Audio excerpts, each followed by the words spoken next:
Bueno, va, vamos a darle. Listos. Muy buenas, otro año más. Estamos aquí en el Global Azure eh, para, para dar una sesión un poquito diferente, un poquito como somos nosotros, ¿no, Robert? So- Sí, para no repetirnos. No, o sea, dar dos sesiones iguales, pues como que no nos gusta y hoy vamos a hacer una sesión un poquito diferente. Ahora os contamos un poquillo el intríngulis de este título esotérico. Pero antes de nada, bueno, somos un poquito, entramos como un elefante en cacharrería, vamos a presentarnos un poquito. Bueno, él es Adrián Díaz, es Squad Lead en SCRM Lead International Hub, es el responsable técnico y del equipo del señor Salón que tenemos. Hay como 70 millones de usuarios dando caña a ese Identity Server. Y también, bueno, pues Aguanta, aguanta. es organizada en el Coreconf, de Capture, de un montón de eventos, de MVP de Office, lo puto amo, vamos. Bueno, y a mi lado tengo también a Robert Bermejo. Tengo el placer de currar con él. Él es el Tribe Technical Lead. Él lleva toda la tribu de Omnichannel, en la que uno de los productos, como comentas, el SSO, pero tiene 5 productos más. Iba a decir, si yo tengo una locura con uno, pues con 5, iba a decir, es totalmente bestial. Como ha dicho también, es otro de los organizadores de la NetCorecon, miembro de Capture, pues donde hay un lío de comunidad, pues ahí Ya está estamos. al lío y MVP de Azure y bueno, y ahí tenéis su tweet por si no lo seguís, pues seguirlo que pone cosas chulas. Es decir, no solemos hablar mucho de fútbol, ni de baloncesto, ni de cosas varias, pero somos un poco renegones y pitufos, como hemos visto en el inicio. Bueno, que Sí, nos sí. enrollamos y después nos falta tiempo, ¿no? Ya hay que darle las gracias a lo más importante, a los patrocinadores. Este año hay muchísimos patrocinadores, iba a decir, que en los tiempos que hay, toda la problemática pues, que llevamos el último año con temas del COVID y demás, y en circunstancias difíciles, pues para todo el mundo a nivel pues, de puestos de trabajo y demás, y pues la informática, gracias a Dios, es un sitio de los que la crisis afecta, bueno, ahora afecta como en todos los sitios, pero bueno, es decir, ha salido potenciada y prueba de ello es que muchas empresas están apostando por la tecnología y en eso, pues, y la comunidad, y desde aquí le damos las gracias a todas ellas. Muchas, muchas gracias, la verdad. Y bueno, vamos al lío, ¿no? Va- Vamos al lío. A la Nos agenda hemos, de hoy. nos hemos montado esta agenda que intentaremos seguirla, es decir, en nuestro inglés very well, Tan de grande. same que hablamos, Bueno, bueno, y hemos bueno, mejorado, ¿eh? hemos, Hemos hemos mejorado mejorado. Sí. mucho. Hemos Yo- mejorado mucho. A ver, para el 2022 en alguna tenemos que hacernos el ánimo de hacerla en inglés. Pero bueno, eso lo dejamos grabado para que ahí se quede como objetivo cumplido o no cumplido para 2022. Ya Eh, un, haremos. poqui- un poquito es ponernos un poquito en contexto de esta demo, el dónde estamos y hacia cuál es el momento en el que estamos y el por qué esta charla, ¿vale? Después entraremos que es la Polyglot Persistence, ¿vale? Y veremos casos de uso.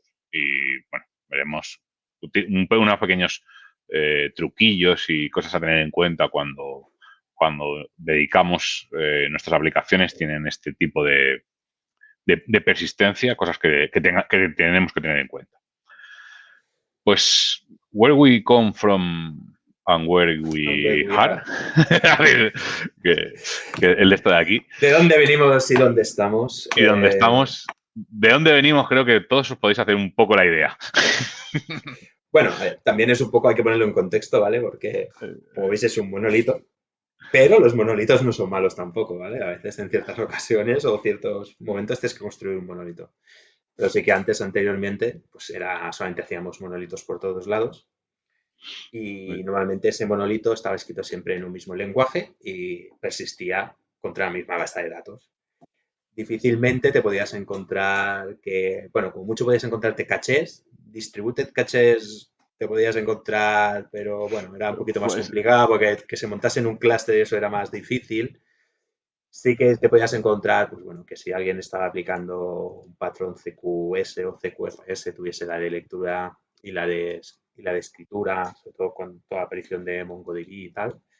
Pero bueno, lo más normal es que teniendo en el mundo Microsoft que nosotros nos movemos, teniendo licenciamiento de SQL Server en on-premise, pues lo lógico era que todo estuviera allí para amortizando las licencias, ¿no?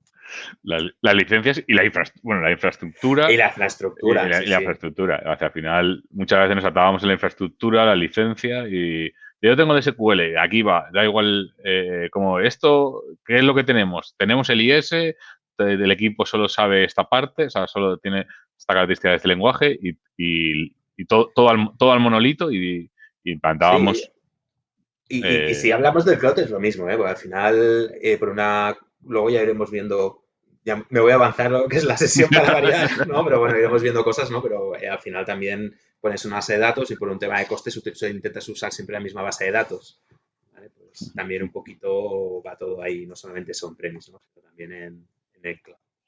Sí, no estábamos hablando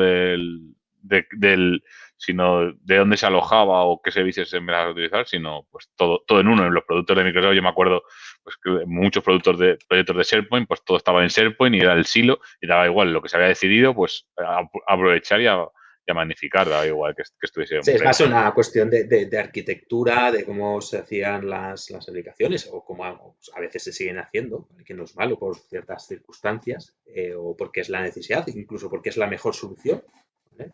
O es una solución de inicio para luego poderla evolucionar. Pero bueno, antiguamente sí que un poco era lo que había, ¿no? Sí. Eh, Entonces, si seguimos un poquito más para allá, Sí, vamos a la parte hacia dónde vamos. Y aquí ya vemos un poquito el tema de que empezamos a ir separando elementos por partes. Es decir, ya no es que todo esté o en Kubernetes o Docker, sino empezamos a más un poquito el tema de microservicios. Y conviene la parte... se me ha rayado aquí. Se me ha ido, se me ha ido la pinta. Conviene la foto de la persona que tenemos aquí. Seguro quien lo conozca saldrá. Si hay pregunta en este año, pues pondremos la foto de esta persona y a ver quiénes se saben quién es esta persona. Va a decir, no esta es. persona, esta persona se llama Neil Ford. eh, es una de las personas más importantes que hay dentro del mundo de la programación y en 2006 se introdujo un concepto que es el de Polyglot Programming, que también dentro de la programación existe la programación políglota, que al final con la llegada de los microservicios y de separar tus desarrollos por pues, hacerlos más pequeñitos, al final tú puedes elegir para cada microservicio que tú quieres hacer qué lenguaje quieres utilizar. Entonces, según el caso o el uso de caso que tengas que solucionar o las necesidades que tengas para dar servicio, pues te usas un lenguaje o usas otro. ¿Vale? Entonces es lo que se llama Polyglot Programming. Que tengo que decir que es muy bonito, pero aplicarlo tiene, Es, porque, bueno, digo tú, ¿no? requiere que o sea, que el equipo en el que estás conozca todos los lenguajes que estén, que tengan esa parte. Entonces, iba a decir, si tú tienes un producto, ese producto tiene muchas piezas y tienes que saber todos esos lenguajes, al final, el equipo es multidisciplinar, al final no es especialista en ningún lenguaje, sino en muchos. Iba a decir, aquí vendrán que muchos esos lenguajes pueden ser parecidos. Aquí más que hablar de tipos de lenguaje, por ejemplo, pues que sea C Sharp o Java o lo otro, aquí puede ser menor, pero iba a decir, imagínate Python, cosas que se pueden hacer Python porque sea otro lenguaje que sea más rápido o que sea pues con elementos que se utilice Node.js. Iba a decir, nosotros en nuestro producto tenemos elementos que están hechos en Node, elementos que tenemos hechos en C Sharp y elementos que tenemos hechos en Vue. Iba a decir, son tres lenguajes y ya es bastante difícil cuando hay que buscar quién es el que entre a mano a modificar el node. Sí que es una pequeña parte y que te da esa ventaja para poder tener un elemento y aprovechar estas instancias en node, pero requiere mucho conocimiento. Es decir, está claro que lo puedes utilizar y te puedes adaptar mejor. Es decir, a lo mejor queramos evolucionar elementos, van saliendo versiones de .NET y en algunos no te veas la necesidad de migrarlo porque a lo mejor no te aporta valor, pues a lo mejor estamos en unas functions que tengamos en versión 3.1 y dices, pues la voy a subir a 5. Sí, debería, pero ¿qué ventaja tengo ahora mismo? Pues a lo mejor tengo un poquito de performance, pero es una función que tengo en background. Me interesa que las nuevas las puedo hacer y las viejas, pues a lo mejor las dejo aún en 3.1 hasta que lo pueda hacer. O suelo hacer una nueva aplicación y decir, no me tengo que atar al 3.1. En el monolito, pues te atabas al framework 3.1, 4 o 4.2 o 2.1 y no migrabas porque no ibas a migrar todo en monolito de esta forma. Entonces, aquí tienes todos estos pros y contras que, iba a decir, que en muchos de los equipos de desarrollo de los que estamos, pues nos encontramos con esto. Ya, por no hablar, pues el compartir código entre distintos, o sea, los mismos desarrollos, como los pones, si tengo esta librería y una la tengo en Node y otra la tengo en Cesar, va a decir, el compartir código, pues hay que volver a hacerlo, lo cual es otro tiempo. Va a decir, es bonito, muy chulo, es un reto grande, tiene sus pros y sus contras y hay que analizar las circunstancias. Sí, bueno, y además, aparte, o sea, todos somos ingenieros, somos programadores y programar, sabemos programar. Entonces, simplemente es conocerte el lenguaje.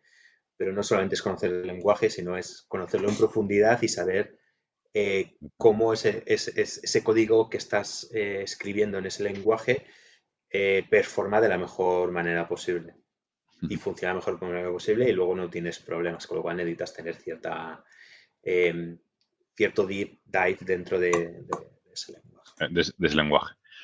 Estamos hablando de programación y estábamos hablando de persistencia de los datos, cuál es el políglot persistente. ¿Y por qué hemos hablado primero de los lenguajes de programación? Creo que muchos de vosotros a lo mejor ya os suena, iba a decir, el políglot persistente no es algo que Robert y Adri se acaban de sacar de la manga y han dicho, vamos a poner que somos los genios. No, nosotros, es el tema de políglot Nosotros persistente, mayormente copiamos. hemos copiado. Cogemos ideas y copiamos. Hemos copiado las ideas. Fed nos trajo un día una locura y la pusimos en marcha. Es un término que acuñó Martin Fowler, ¿vale? Va a decir, en el 2011, o sea, va a decir, estamos en 2021, 10 años después, va a decir, eso es lo que tienen los genios, es decir, hace 10 años él ya estaba viendo de que todo lo que se estaba empezando a introducir para los lenguajes de programación tendríamos que llevarlo en aplicaciones corporativas. Y este es el dibujo con copyright de su blog que hemos puesto y va a decir, podamos poner mucho Gracias, más. Martín. Muchas gracias. Iba a decir, los gastos lo pagáis a la organización del Global Azure.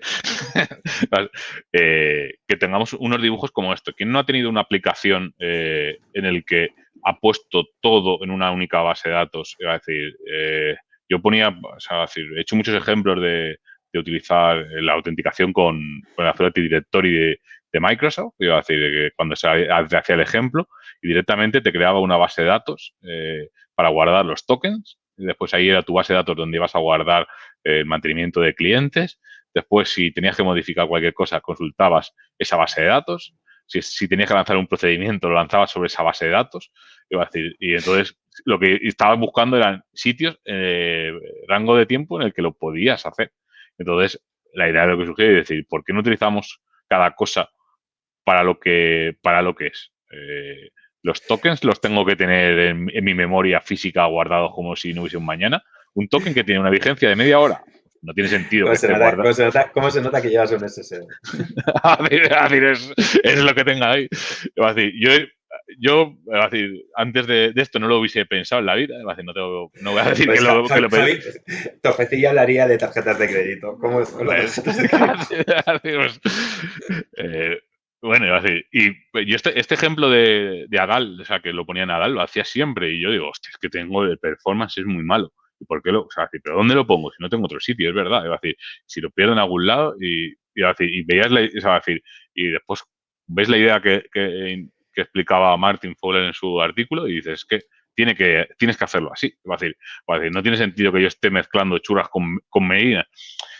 Y yo creo Bueno, que el cloud ha propiciado que puedas montar arquitecturas como esta, ya no por solo la infraestructura, sino porque tengas es más fácil. es más fácil, porque a lo mejor dices, tenemos que sacar unos datos de la base de datos dónde estamos guardando los clientes y esto te puede afectar a la performance de tu aplicación en producción. Y dices que no te puedo sacar los datos hasta que no es un horario indecente que tengas aquí. Si tienes una aplicación que tiene las 24 horas, está abierto y que sea una tienda online puesta aquí, dices, ¿cuándo cierro al mundo? ¿Cuánto es en periodo de más que tenga? O buscas otras alternativas para poder hacerlo. Entonces, sí, va a decir, si lo tienes distribuido en distintas, pues una base analítica para sacar esta información que requieren otras aplicaciones, una base de datos para consumo solo de elementos de algunas acciones que tiene tu desarrollo, pues entonces todo esto es algo que hay que tener en Pero cuenta y poner. y hay que tener en cuenta una cosa, que es que el polígono persistent no tiene una vinculación directa pues, con CQS o CQRS. ¿Vale? O sea, no tiene nada que ver, son conceptos diferentes. No por hacer CQRS estoy haciendo polyglot persistence. ¿Vale? En cierta manera sí que lo estás haciendo, pero no es el concepto. ¿Vale? El concepto es un poco el que tú estabas introduciendo, pero es que es yendo un paso más allá. O sea, es que dentro de mi mismo producto, incluso dentro de mi misma microservicio, dependiendo de dónde esté llamando, puedo estar yendo hacia un sistema de base de datos o hasta otro o a otro sistema de base de datos. Eh, Aquí tenemos en esta imagen que pone aquí, que está sacada del blog de Martin Fowler, es muy claro. Por ejemplo, Product Catalog lo guardo en un MongoDB, ¿vale? Pero las recomendaciones las guardo en una de grafos. Perfecto. Es que esto es un claro ejemplo. Yo dentro de misma API que es de recomendación de productos con mi Product Catalog, ¿vale? Que puede estar dentro del mismo microservicio, ¿no? Dependiendo de cómo quieras hacer tu bundle context en este caso, pues una entrada tira hacia un sistema de base de datos y la otra y el otro endpoint irá hacia el otro sistema de base de datos. Y al final, igual lo que estás haciendo es luego sincronizando los datos entre las dos bases de datos para que puedas alimentar a tu aplicación. Y luego, pues esa información, pues la puedes coger y montarte una serie de eventos, un event sourcing y dejártelo con un event store y entonces coger esa información y guardártela en otro sitio para hacer pues el reporting y bueno, pues un montón de cosas, ¿no? Sino que se trata de ir cogiendo para cada situación que uno necesita para resolver un problema que tiene, dar con la mejor solución que se te puede, que cada sistema te da, ¿no? De base de datos. Entonces, si pasamos a la siguiente slide, esto enlaza con que, lo que estábamos explicando, enlaza con que no se trata de elegir entre SQL o no SQL, o qué sistema de plataformas as a service, o qué servicio de plataformas as a service me da cualquiera de los tres clouds o de los más importantes, ¿vale? Digo tres por los más importantes, nos da, ¿vale? No se trata, el polígono persistence no se trata de eso, se trata de qué sistema gestor de datos me es mejor para cada situación o para resolver un user case o que en ese caso tenemos para dar salida a negocio. ¿Vale? Correcto. Aquí la pregunta que seguro que muchos de los que estén viendo esta sesión estarán diciendo, ¿cuántos modelos hemos encajado en una base de datos o en un producto? Es decir, yo hablo de SharePoint porque es lo que teníamos. Iba a decir, lo tienes puesto aquí. Iba a decir, no te planteas otra solución. Iba a decir, y dices, voy a utilizar, ya tengo el SQL, lo que estábamos diciendo al principio, ya tengo este SQL, no me voy a plantear que no es la mejor solución, es lo que tengo y sé lo que más coste tengo que poner. Pues ahí lo voy a poner. Tengo el SharePoint, pues lo voy a poner aquí. Que sea la mejor o no mejor opción, ya no te lo descuestionas, iba a decir. O inclusive, en el artículo que ponía Martin Fowler, ponía inclusive que en un periódico, creo que era en el Times Square, habían migrado a MongoDB por temas de rendimiento. Y aún tenían una parte que tenían en SQL, ¿sabes? Decir, no se habían, la migración no había sido completa porque no hacía falta, solo en unos determinados sitios. A lo mejor cuando nos planteamos un cambio de una base de datos o a otra, era decir, esto ahora encaja en un modelo relacional, no relacional, vamos a migrarlo a no SQL, pero es que a lo mejor tienes elementos que te hacen falta ser relacionales, porque sí, porque a lo mejor ese es el concepto, es dar la mejor solución a lo que tú, a lo que tú quieras. Es decir, da igual que, o sea, decir, que tengas un NoSQL y dices, me hace falta utilizar un relacional, algo de grafos para consultar esto. Lo tengo que poner porque esto es el requerimiento que me está pidiendo el negocio y lo que necesita mi aplicación y la solución hacia que ir. Después, el día a día o la vorágine de una parte, puede que nos equivoquemos al elegir o no elegir. Pero Hmm. no o sea, el elegir lo que tenemos muchas veces nos estamos cegando porque es lo que ya tienes. Empieza una aplicación, la ha decidido SQL o no SQL, y después todo va a morir a SQL o a no SQL. No me planteo otra alternativa. No, plantéatela, porque a lo mejor va a decir, hay unos elementos que tú habías decidido esto, pero hay para otros elementos que te hace falta pues otra alternativa. Va a decir, entonces, va a decir, o sea, esto es, al final la persistencia políglota es como cuando empiezas una arquitectura de la aplicación, la pones para unos requerimientos, pero eso no quiere decir que esos movimientos vayan a ser inamovibles en toda su vida, sino conforme vaya evolucionando el producto, tendrá unas necesidades y podrán cambiar, podrán ser no SQL toda la vida y a lo mejor nunca cambia. O quizás sí, entonces no nos casemos ni nos pongamos restricciones, sino desde el punto de vista técnico, busquemos cuál es la mejor solución para cubrir esta parte. Porque muchas veces, iba a decir, ya, pues llegas y dices, si ya tengo aquí el SQL, no te voy a montar, voy a poner aquí un SQL, aunque esto sería mucho mejor porque el rendimiento va a ir mejor, va a ir peor. Vale, nosotros somos ingenieros, lo que necesitamos es buscar la mejor solución. Después, que esa mejor solución se le ve recortada pues, por presupuesto, por tiempos, porque el equipo pues, no conoce determinadas tecnologías, que ya es algo que se decide por factores externos, pero nosotros habíamos propuesto la mejor solución. Exactamente. A ver, aquí hay una cosa, el periódico era The Guardian y hay que tener en cuenta Bueno, que también hay una variable que estamos hablando de, de elegir el mejor sistema gestor de datos según las necesidades de CES, pero hay un factor muy importante que es el hecho de a veces las necesidades de negocio de salir a sacar un producto rápidamente o situaciones externas te obligan a usar también una base de datos que tú no quieres usar o no es la más idónea, pero te ves obligado a ello. Eso también es un factor que hay que tener en eso es un cuenta. factor, sí, O sí, sea, por eso. es un No, factor. una cosa que no quita la otra. Entonces, Justo. con todos estos pros y contras, Claro, el eh, polígono persistente al final, ¿qué nos viene a solucionar? ¿No? O sea, ¿cuáles son los mayores problemas que tenemos con las bases de datos en general? ¿Vale?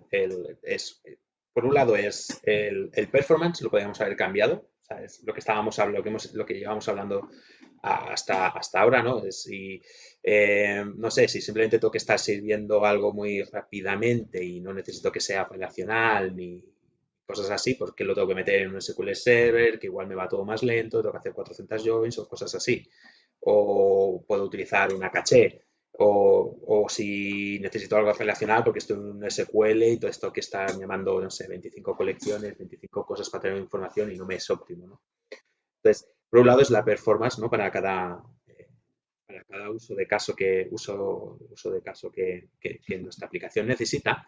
Y luego hay otro, ¿no? Que al final es el storage no es infinito. O sea, los datos, vale, ahí tengo una base de datos ya, pero esos datos se guardan al final en un disco, ¿vale? O sea, en un disco físico y se guardan. O sea, hay algo, con lo eh, cual, por ejemplo, si te vas a Azure, si te vas a todas las bases de datos que hay, tienes una limitación de storage.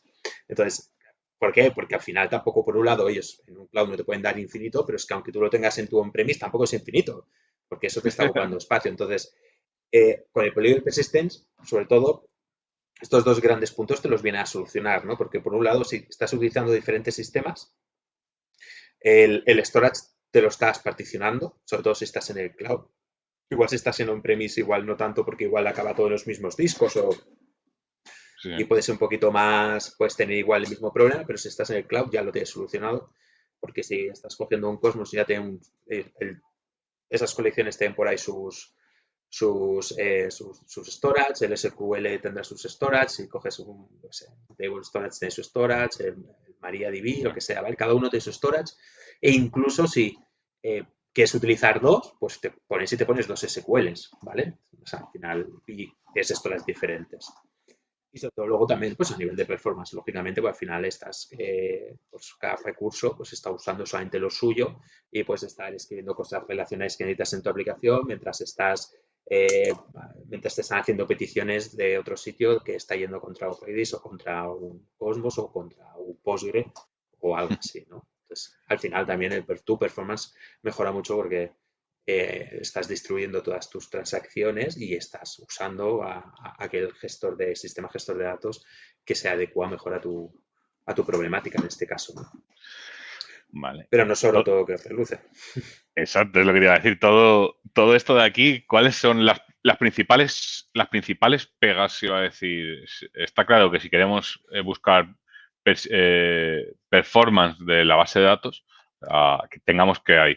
Pero ¿cuál es el principal problema que trae consigo la persistencia políglota? Para mí hay dos. El primero es el mismo que el Polyglot Programming. O sea, al final estamos diciendo, cuando estamos hablando de Polyglot Programming, que sí, vale, es muy bonito, pero te obliga a que tu equipo conozca todos los lenguajes de programación, los conozca en profundidad, tengan expertise. Pues aquí es lo mismo.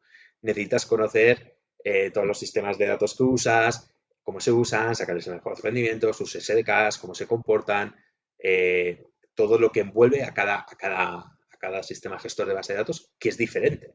¿Vale? Tienen cosas en común, pero cada uno es diferente. Un Postgre no es un SQL y un MySQL no es un Postgre no tal, y un MariaDB es diferente, etc. O sea, es que al final cada uno o un Cassandra es totalmente diferente. Entonces, incluso algunos cambian sus paradigmas, ¿no? Entonces, pasas pues, eso, ¿no? De que sean por rows a que sean columnares, a que, bueno, no sé. Entonces, eh, eso también, pues es igual que en el caso del Polyglot Programming, pues aquí también es un gran drawback, ¿no? Entonces, eso hace que igual pues tus desarrollos no sean todo lo rápido que tú quieres porque estás introduciendo pues algo nuevo y tu equipo no tiene el expertise y tiene que estar formándose y igual al principio pues todo lo que estás poniendo no tiene todo el performance necesario y eso pues requiere ir trabajando un poco en ello y un esfuerzo más por todo el equipo, ¿no? Y luego tiene un segundo que este es más, sobre todo, si estás en el cloud, que es una cuestión de costes, ¿no? Al final, si usas diferentes tipos, pues cada uno tiene su coste y tienes que pagar su coste. Y esto, pues bueno, en algunas empresas pues también puede ser un problema. Y es algo que tienes que tener en cuenta que entra en todas las variables que estábamos hablando de cuando tienes que elegir un sistema de datos, de gestor de datos, pues esta es una de las variables también que entra en juego, ¿no? El coste. El Y si coste. estás en on-premise, pues tres cuartos de lo mismo, porque seguramente no depende de ti, tienes que pedir que te monten, pues no sé, te monten un MongoDB o te monten un Redis caché y si no te quiere montar el sistema de IT por lo que sea, pues no te lo montan, ¿vale? Entonces, o porque no lo tenemos, o porque no sabemos hacer, o porque el super departamento de arquitectura de Super Pikachu de la muerte que hay en la compañía dice que eso no se usa, ¿vale? Eso no asusta.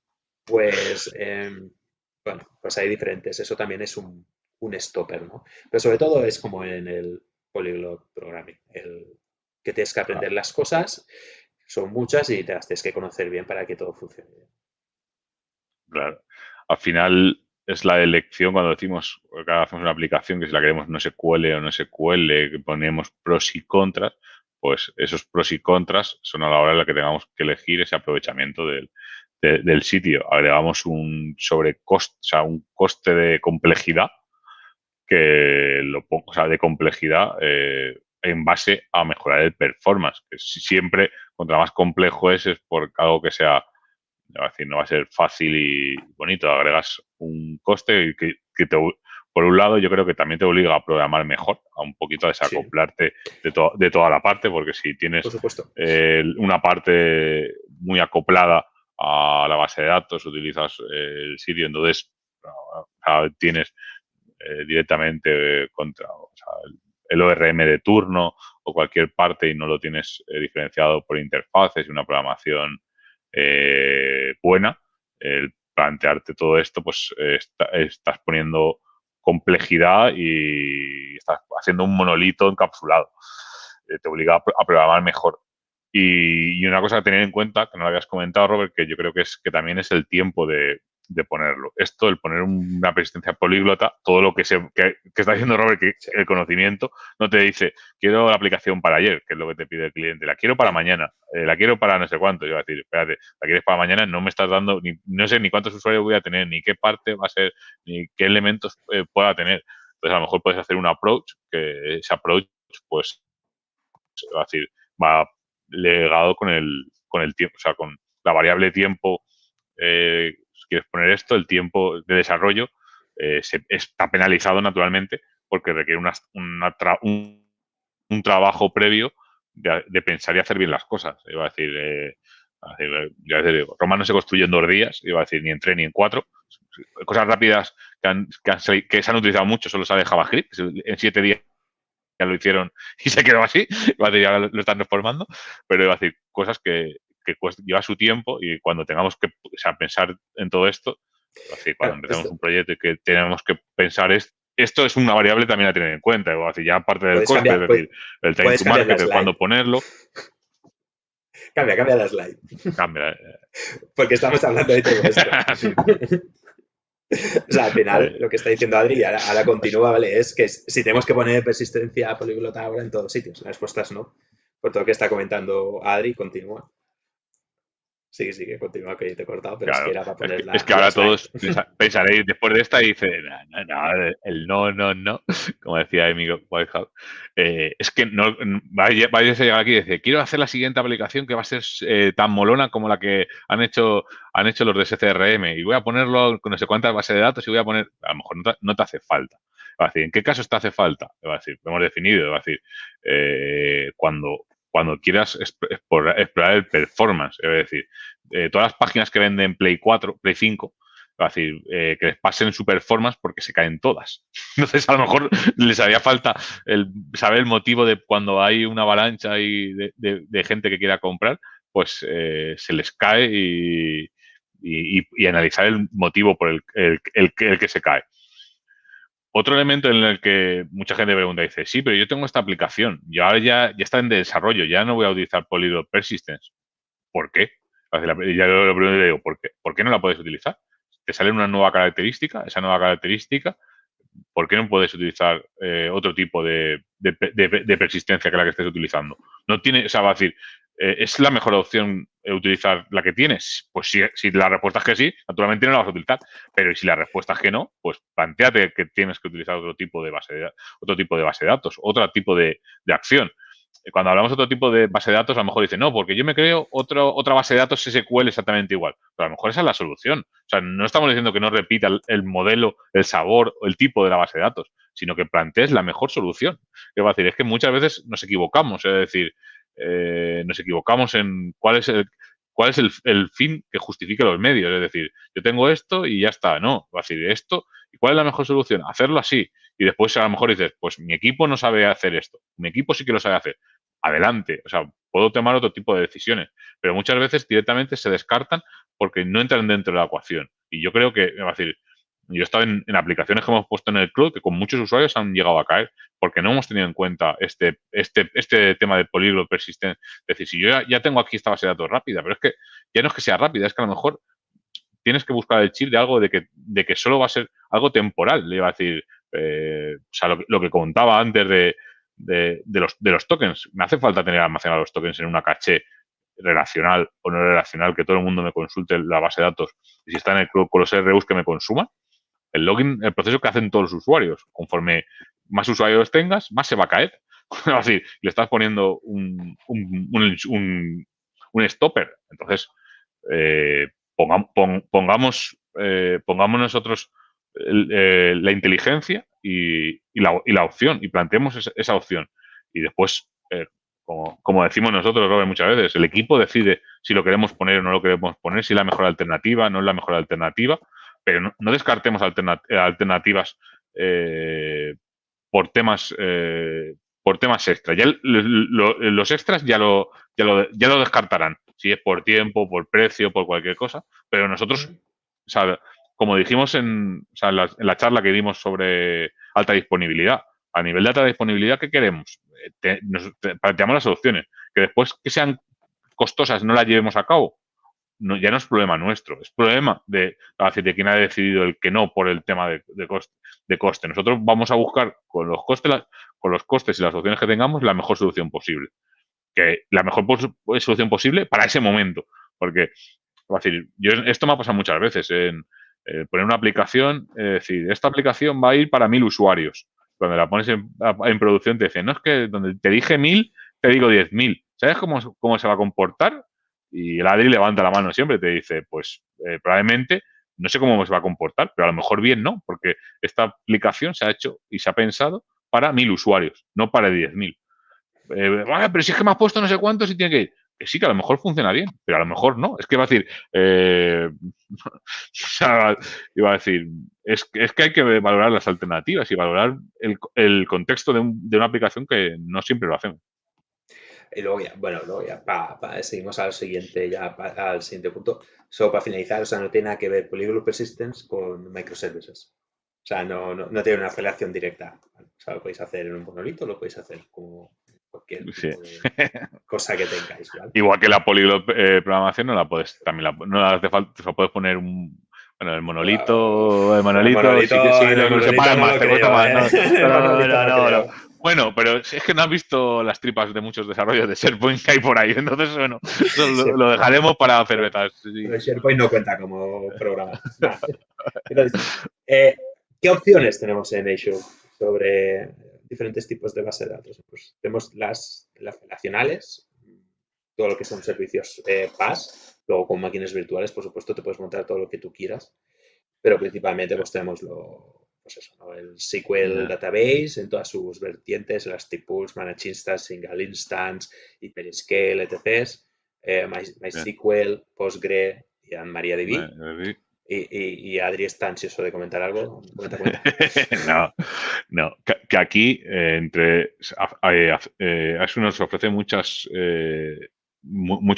servicios y la elección del servicio es algo con las características que tengamos que poner. Es decir, no, aquí no nos atemos al SQL porque es lo que conozcamos. A lo mejor, si buscamos comparativas, a lo mejor es la mejor por opciones que nos da, pero es decir, yo, por ejemplo, en el último proyecto en el que estuve, utilicé MariaDB y a nivel de rendimiento, con queries difíciles, consultas rápidas, el rendimiento era muy parecido al SQL, o sea, decir, que tuviésemos, pero a lo mejor la elección de uno u otro pues es por otros temas de alternativas, pues la alta disponibilidad, la georreplicación, el conocimiento del equipo, pues inclusive Las, pues las licencias, las licencias, es decir, que el coste, porque es decir, al si tienes final, licencias te sale más barato los SQL en Azure.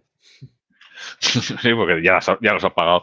En la otra parte, entonces, de todas las opciones, analicemos pros, contras y entre cada una de ellas y se elija, ¿vale? No, es decir, montamos todas las que queramos, iba a decir, en Claro, ponerlo.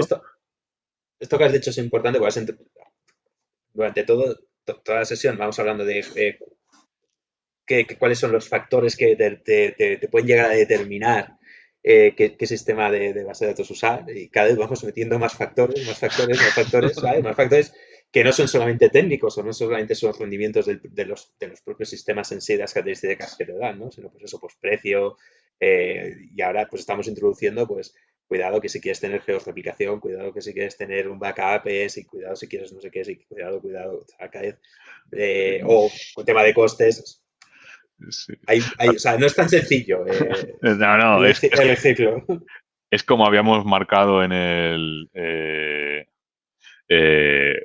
lo que habíamos marcado en la diapositiva es estirarte de los pelos y marcar y ver qué opción es la que, es la que te sale, porque o sea, hay muchas variables a tener en cuenta y dependiendo de esas variables, pues la solución es una u otra. ¿Vale? Y luego tenemos las NoSQL, ¿no? Más que nada porque ya llevamos 38 minutos y no nos da tiempo. Me Cualidad. pasa siempre. Bueno, nos Estas queda son yo creo que estas no hace falta mucho comentarlas, que son las que seguramente todo el mundo o casi todo el mundo ya conoce, ¿no? Que es el famoso Cosmos DB, con todas sus vertientes de Cassandra, de Gremlin, de Mongo, de la, SQL, etc. la que quiere hacer Eh, SQL. con todas sus problemáticas y limitaciones que tiene Cosmos, que tiene muchas. Face cachés y bueno, luego tenemos todo el tema de, pues, de Table Storage o Blob Storage, que también pues, son resistencias no SQL que para dejar que, documentos o si queremos también hacer un copy fácil allí en un Table Storage y cosas así. vale. hablar es barato, es decir, y vamos un poquito es decir, pensabais que no íbamos a enseñar código, pues sí, vamos a enseñar código y hemos hecho código. Espera, te voy a Y aparte los códigos ahí. No, te voy a compartir. Espera, tengo esto. Vale, no, si lo tenía bien. Espera, si tenía aquí el. Vale. Vamos a montar, o sea, ¿qué es lo que pongo aquí el tamaño? Vamos a poner, espérate, 100, Ponlo cierro. en grande, Sí, sí, lo saca nuestros pongo. callos. Nos hago nuestros caretos, ponemos el elemento en grande. Vale, vamos. Vale, aquí lo he puesto en grande.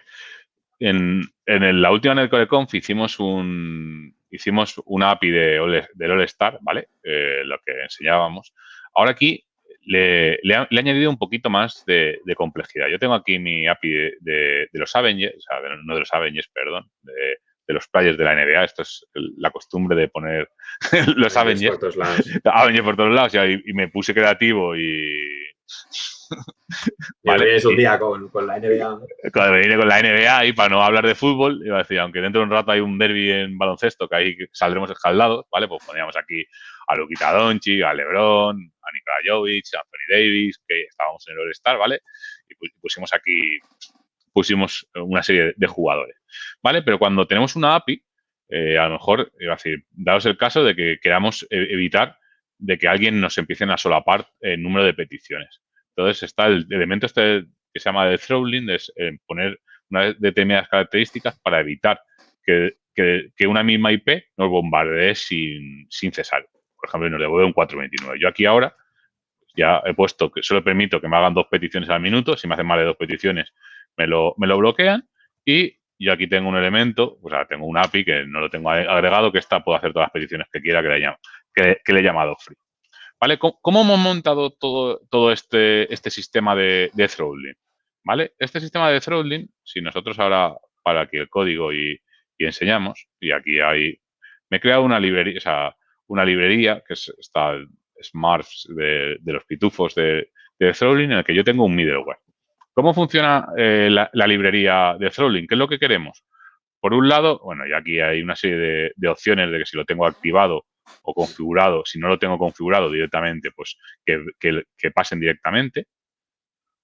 ¿Vale? Y yo aquí tengo una serie de elementos, es decir, yo tengo el throttling y lo que quiero añadir en mi throttling es, si tengo una serie de lista blanca en el que yo puedo permitir que esas IPs me hagan todas las peticiones que quiero.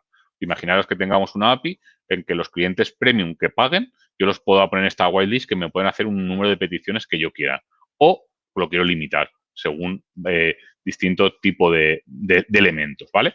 Quedaos con el tema este tema de elementos de configuración, porque ahora después irán preguntas. Después también tenemos una serie de reglas, es decir, yo puedo tener una serie de IPs en la que entren en el sitio y después yo he configurado mi elemento de throttling en que si coinciden con algún determinado de reglas, pues puedan estar elementos bloqueados o no bloqueados. Es decir, estaba poniendo el caso antes de la Play 5. Tú ahora Amazon vendía la Play 5, evitaba de que la petición, que tú pudieses almacenar la URL de la Play 5 para que estuvieses, no machacases el sistema para evitar hacer peticiones para ver si estaba la Play 5 o no en alguno de los endpoints. Pues poner reglas para que poner una serie de peticiones, las que tú aceptas y los distintos endpoints que tú quieras poner. ¿Vale? Si esto es uno de los endpoints en los que tú tienes que poner o que quieras asegurar, lo que vas a hacer es decir, yo es una IP y tengo que tener en algún sitio almacenada mi IP que me ha hecho una única petición, que me ha hecho 2 peticiones, que me ha hecho 3 peticiones, que me ha hecho 4 peticiones. Si incumple el número de peticiones que yo tengo, directamente te voy a devolver un bonito 429 diciendo, oye, que ya me estás pidiendo demasiado. Hasta dentro de un minuto no te admito más peticiones. ¿Vale? Esto es un poquito el middleware que tenemos con las tripas. Aquí, perdón, la primera pregunta es, ¿cómo nos haríamos? Haz la pregunta, Robert, que te dejo ahí, me lío yo. No, claro, pues es que lo tenemos todo con archivos de configuración y esto lo tenemos en una webpack, por ejemplo, si le cambiamos la configuración, se nos va a reiniciar la webpack, ¿no? Y entonces, cada vez que metíamos nuevas rules, tenemos reinicio, Vale. Si cada vez lo ponemos aquí, ¿no? el principal beneficio es que es facilito, no tengo que tener nada, iría rápido, pero si lo tengo que reiniciar, bueno, el tiempo de reinicio de una web app es nada, ¿no? Es decir, si siempre funciona bien, ¿no? No se reinicia nunca y cuando se reinicia la instancia se Mm, levanta muy bien, ¿no? ujú. Sí, sí. Sí, Sí, sí, sí, sí. sí, sí. Sí, Bueno, sí.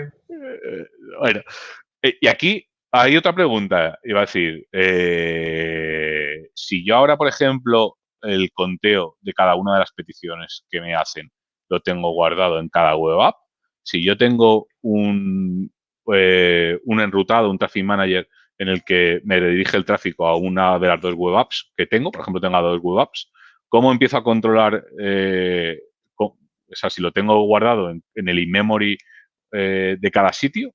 ¿Cómo puedo hacer que se comparta estos datos de una forma sencilla? No sé, pues veríamos, vas a ver, lo lógico, cuando tienes configuración, quieres compartirla, es al final meterlo en una base de datos, ¿no?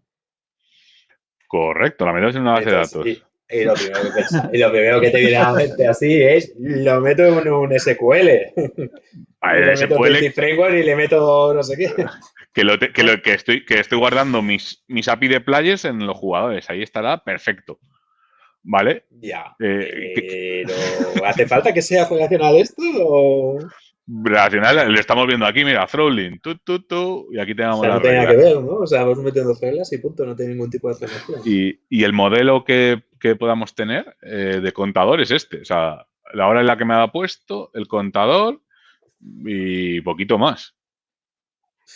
Claro, pues esto igual es meterlo en SQL es matar moscas a cañonazos, ¿no? Y más si utilizas Entity Framework, ¿sabes? Que tienes que meter el modelo, hacerte la Bueno, migración, generar la tabla, el no sé qué, el índice, el primary bueno, key. ¿Qué pondríamos aquí de primary key? Vamos a ver. Un autonumérico que no, sé, no nos sirve de nada, ¿no? que no nos vale para nada, correcto. Un autonómico que no nos vale para nada. Claro. Y por no contar No, de no que vale, cada simplemente porque necesitamos tener una primary key y ya está.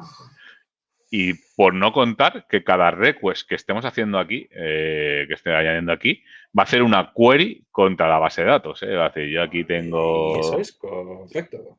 Si yo aquí, esto es una API que van a votar todo el mundo para el estar, empiezo a hacer aquí, pum, y empiezo a bloquear mi sistema haciendo consultas a la base de datos para que me lo pongan.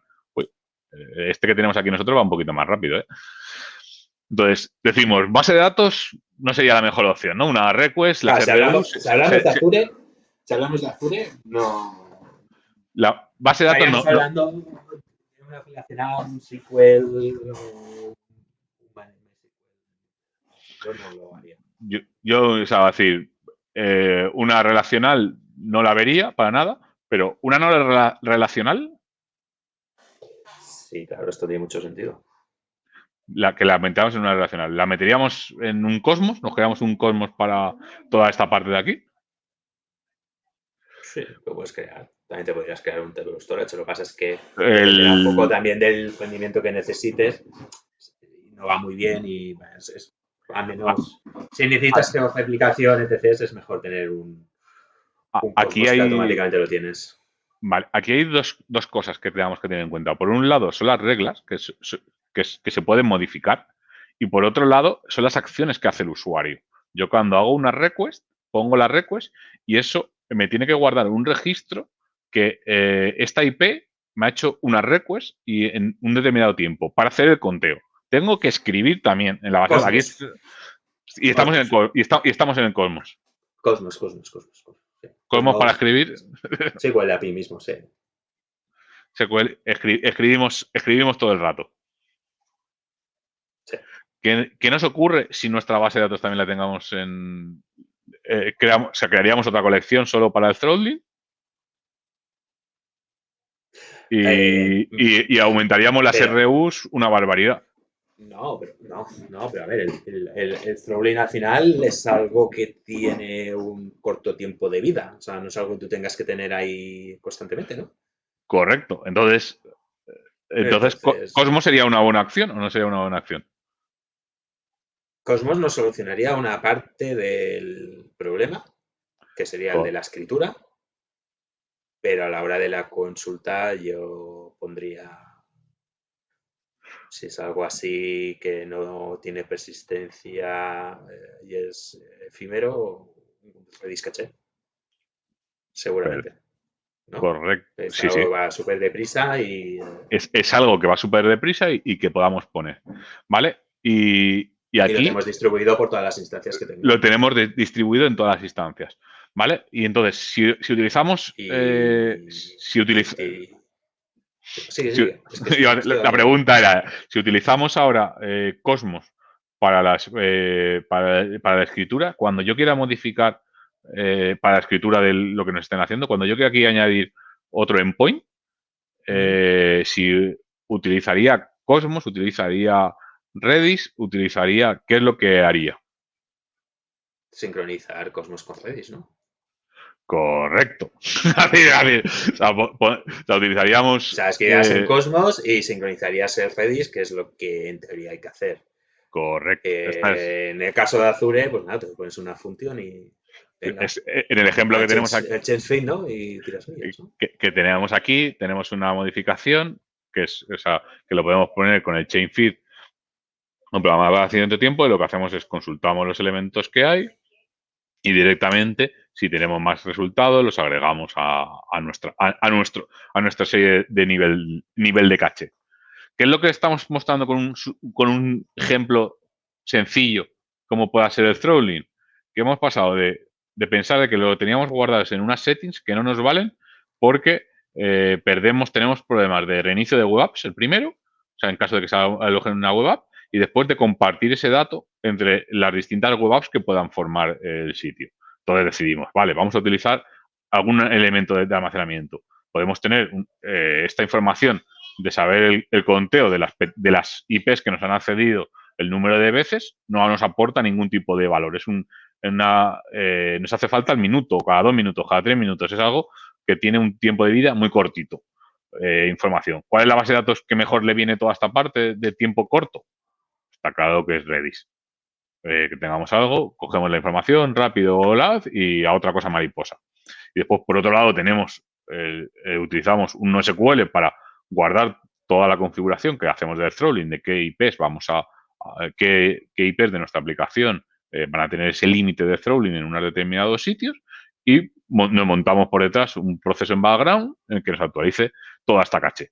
Para esto, iba a decir, por eso he agregado yo aquí este comportamiento de stores. Aquí tenemos tenemos un counter store, un rule store, una interfaz, y en base al sabor que vayamos a utilizar, el sabor de base de datos que vamos a utilizar, haremos una implementación u otra. Esto lo que nos arregla es que nuestro desarrollo está totalmente desacoplado. O sea, aquí nos da una serie de información que vamos a variar dependiendo del tipo de base de datos que vayamos a coger o cómo lo queramos poner. Aquí, por ejemplo, este de la caché, pues tenemos aquí el in-memory caché, tenemos datos de valor y hacemos la implementación en base a las necesidades que queramos. Parece Em, sencillo, pero, pero no no, lo es. no, de sencillo no tiene nada y de que funcione tampoco. Llevamos 52 minutos. Si te parece, ya ponemos la última slide y acabamos, que al final Eh, es el tips and trick. Simplemente hay uno, ¿vale? Que es el usar el sentido común. común. Ya Eso. está. O sea, podríamos poner aquí mil cosas que, o sea, de hecho, creo que hemos expuesto durante toda la sesión todo lo que más o menos nos ha pasado y nos pasa en el día a día a nosotros en muchos casos. Y incluso ha sido algún otro que a nosotros por suerte, no tenemos que tener en cuenta. Pero al final es como todo, ¿no? Es sentido común, tener mucho conocimiento de todas las alternativas que tienes en el mercado o al menos conocerlos para saber qué ventajas te dan para poder elegir la mejor opción. Pero es que no hay más, No no hay- hay no más hay- no hay más que eso, que usar el las- sentido común como la mayoría de veces. como la mayoría de veces. Exacto. Y nada, oye, Y, y con, y no, con no, esto en bizcocho, con esto, muy bizcocho, hasta la siguiente sesión que tengamos así. Y bueno, dar las gracias los patrocinadores otra a vez. los patrocinadores una vez más y espero Y nada, que os haya gustado y cualquier cosa, sabéis dónde estamos. Venga, un abrazote. Un abrazote. Adeu.